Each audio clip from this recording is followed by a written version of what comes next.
নমস্কার বন্ধুরা, কেমন আছো তোমরা সবাই? আশা করি তোমরা সবাই ভালো আছো, সুস্থ আছো। আজ আমি চলে এসেছি একটা নতুন রেসিপি নিয়ে। চলো তাহলে ঝটপট শুরু করি। আমি এখানে নিয়েছি 3টে ওলকপি, বেশ বড় সাইজের ওলকপি। আর ওলকপি কেটে ধুয়ে নিয়েছি মাঝখান থেকে। এবার ছোট ছোট করে কেটে নেব। এই দেখো ছোট ছোট করে কেটে নিয়েছি। এটা গ্রেটারে গ্রেট করে নিলেও হয়, কিন্তু গ্রেটারে গ্রেট করে নিলে না সেটা ঘন্ট হবে, এতটা ভালো হবে না, ঝুরঝুরে ভাবটা আসবে না ভাজলে পরে। কারণ আমি ওলকপি তো ভাজি করব, তার জন্য আমি বটির সাহায্যেই এরম করে কেটে নিয়েছি। আর সেটা তোমাদের দেখাতেও পারিনি, কারণ ফোন ধরার লোক আমার নেই, তার জন্য। চলো তাহলে রান্নাটা শুরু করি। কড়াই দিয়ে দিয়েছি, কড়াই গরম হয়ে গেছে। আমি কড়াইতে দিয়ে দিয়েছি তেল। এবার প্রথমেই দিয়ে দেবো 3টে শুকনো লঙ্কা। শুকনো লঙ্কা ভাজি করে নেব, আর ওলকপি ভাজার সঙ্গে খাওয়ার জন্য শুকনো লঙ্কা ভেজে নেব। কারণ যে কোনো ভাজিতেই শুকনো লঙ্কা যদি সঙ্গে খাওয়া যায় তার টেস্টই আলাদা হয়। তার জন্য ওলকপির সঙ্গে আমিও শুকনো লঙ্কা ভেজে তুলে নিলাম। তোমরা এখনও যারা ওলকপি ভাজি খাওনি তারা ঝটপট ওলকপিটা ভেজে খেয়ে দেখো। আর আমরা বাঙালিরা ওলকপি তো বেশিরভাগ তরকারিতেই খাই, ভেজে তো খাই না। তো তেলের ভিতরে ওলকপি দেওয়ার পরে এবার দিয়ে দিয়েছি লবণ।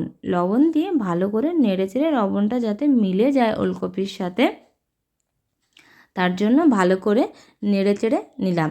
এবার দিয়ে দেবো হলুদ।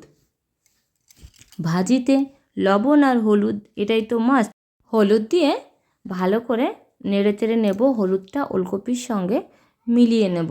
দেখো ওলকপিতে জল ছেড়ে দিয়েছে, দেখতে পাচ্ছ ওলকপিতে জল ছেড়ে দিয়েছে। তার জন্য আমি গ্যাসের ফ্লেম হাই করে 1 মিনিটের জন্য ঢাকা দিয়ে নেব।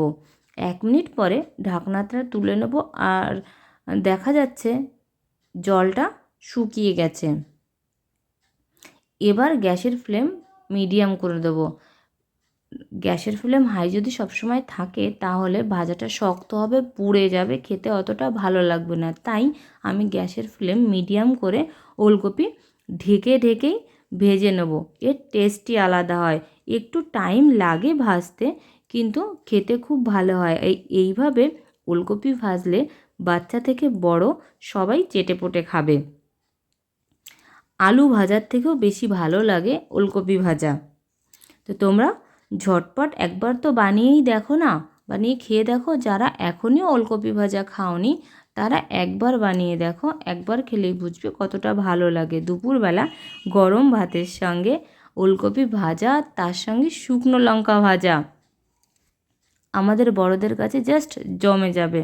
যাই হোক, একটু টাইম নিয়েই দেখো আমি ভেজে নিয়েছি, ভাজা কমপ্লিট হয়ে গেছে। এবার আমি একটা পাত্রে ওলকপিটা তুলে নেব।